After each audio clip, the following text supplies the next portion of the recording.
The scream that shattered the morning silence could have woken the dead.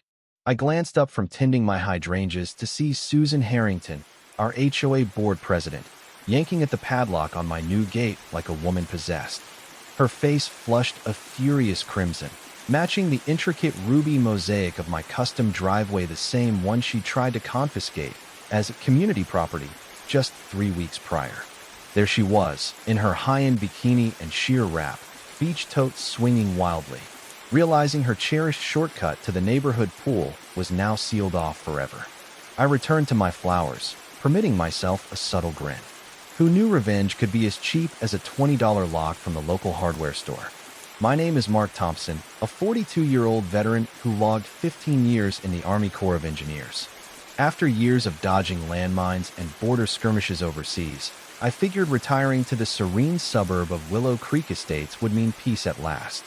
I splurged on this prime corner lot for its standout perks, like the expansive driveway curving around the edge.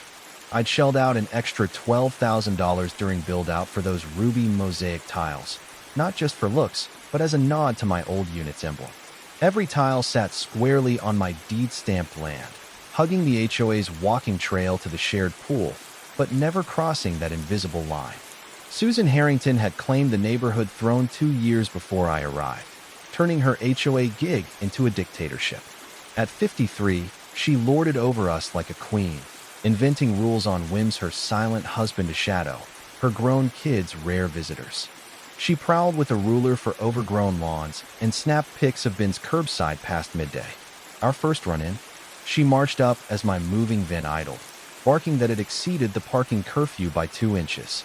I should have seen the red flags, but I naively extended grace. Trouble ignited 6 months in. Working remotely, I heard sharp heels clacking on my tiles. Susan was out there with a clipboard, snapping photos from every angle.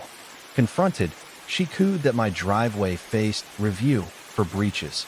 The ruby pattern shattered visual harmony, and worse, it supposedly nibbled at HOA turf. She fretted it might baffle ambulances or couriers, though how vibrant mosaics confused more than drab slabs escaped her logic. I countered calmly, developer approved, permits in hand. She brushed it off, hinting boards could revoke old nods if they irked her.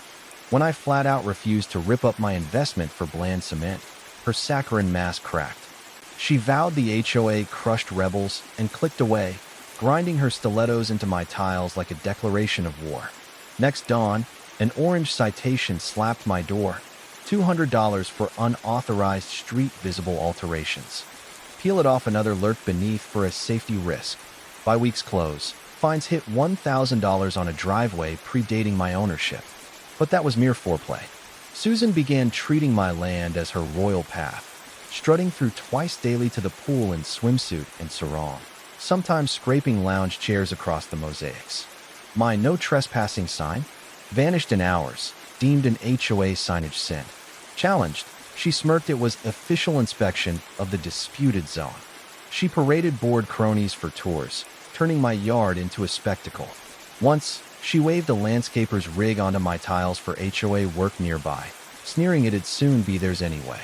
The bomb dropped when Susan motioned to annex my driveway chunk as an easement for pool access, demanding I foot the bill to demolish my mosaics for uniform concrete. She even pitched it as a favor, boosting my home's worth. The vote loomed in 30 days, forcing my hand. I enlisted Emily Carter, a sharp HOA battling lawyer. She unearthed gold. County docs proved my tiles were mine, down to the inch. Original plats showed deliberate extra space for the drive. HOA bylaws. Section 12.4 nailed false boundary claims with ouster and fee liability. We commissioned a surveyor for fresh maps, staking orange markers to scream the truth. Meanwhile, my cams captured Susan's invasions, daily crossings, mid-tile chats, even boasting to neighbors about benching my soon-to-be HOA spot. Her arrogance? Nuclear fuel. With her away visiting family, I had pros erect a sleek wrought iron fence along the line, gated, locked, fully permitted, HOA compliant. Susan's return sparked Armageddon. Finding her route barred, she bombarded my phone 17 times in an hour, voicemails escalating from demands to deranged threats of lawsuits and eternal torment. I archived them for Emily, whose dossier swelled. By lunch, she'd summoned an urgent board meet that night, sure her allies would rally. The community hall buzzed with gawkers, whispers of tyranny rippled. Susan railed from the podium, veins bulging, accusing me of spiteful sabotage blocking essential access, painting me as a community-hating recluse. My rebuttal? Cool facts, surveys, records, plats proving ownership. Emily then eviscerated Susan's seizure bid versus proof she'd known the lines from prior emails in another spat. This was harassment, trespass, maybe fraud invoking 12-point force penalties. Board faces paled, liability loomed. Chair David Ellis recessed. Huddles formed, eyes darting to isolated Susan, fuming.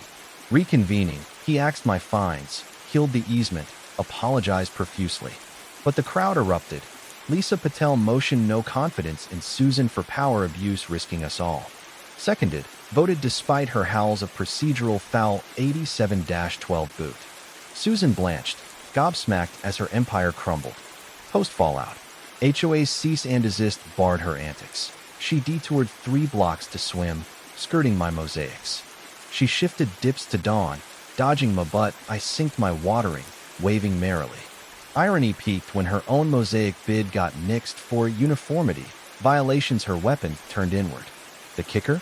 Her crusade's $15,000 legal tab, plus $8,000 HOA reimbursement. Her driveway meltdown waving bills, screeching conspiracy drew cop wellness checks. Officer Ramirez coaxed her inside amid neighbor stares. In the end, my brass plaque by the gate etched, private property. Verified twice. Proved some battles and not in bangs, but daily stings of failed greed.